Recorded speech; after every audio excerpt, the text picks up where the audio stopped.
Attention passengers, this is the boarding call for flight DL186. Actually, waiting at the boarding gate. I checked my carry bags for 15 times to make sure that my mother did not forget to pack all paperwork required in my new high school. Alright, freedom.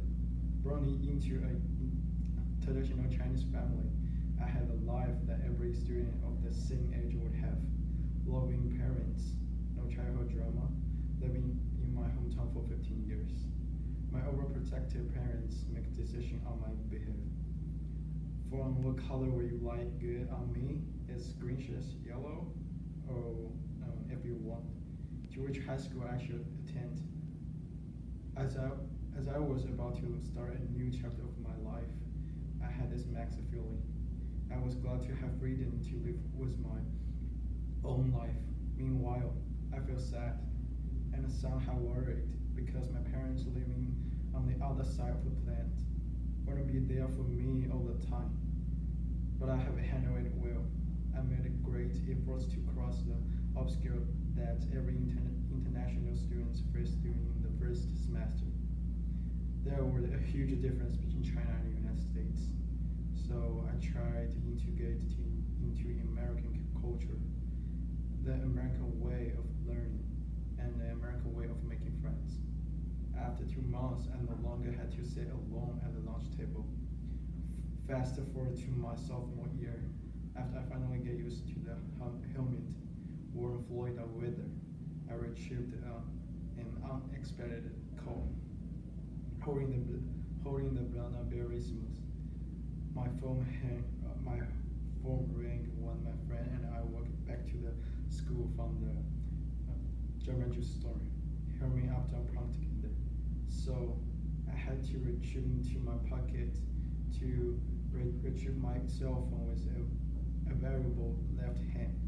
It was my mother, announcing her divorce with my father in her calming, successful businesswoman voice.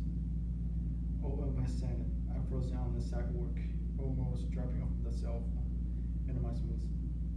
So, a phone call away, I became a teenager from a dysfunctional family whose parents tried to hide some family secrets away from me for what seemed to be a long period of time. Anger and disbelief overwhelmed me. Do they still love each other? If not, what was a family trip to Shanghai Disney last semester about? Just another lie that was graced by a seamless intention? Or that because my mother had to work too much, so we did not get to spend a lot of time together? With all the questions lingering in my mind, I tried to recall the bits and the piece of my interaction with my parents, so I could find out a acceptable answer.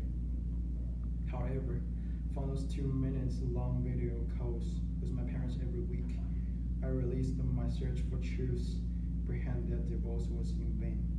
Like misery, every my new friends and new life in the United States, I distanced myself from them. I could not remember the last time we had a meaningful conversation together. That's why I decided to open up more to my parents by sharing my hope, struggle, joy, and future, and encourage them to do the same. Moreover, I reached out to more people in my community, be it my lab partner from my science class or the Cuban lady at my school cafeteria, by encouraging simply meaningful conversation, which often leads to profound connection and a new perspective.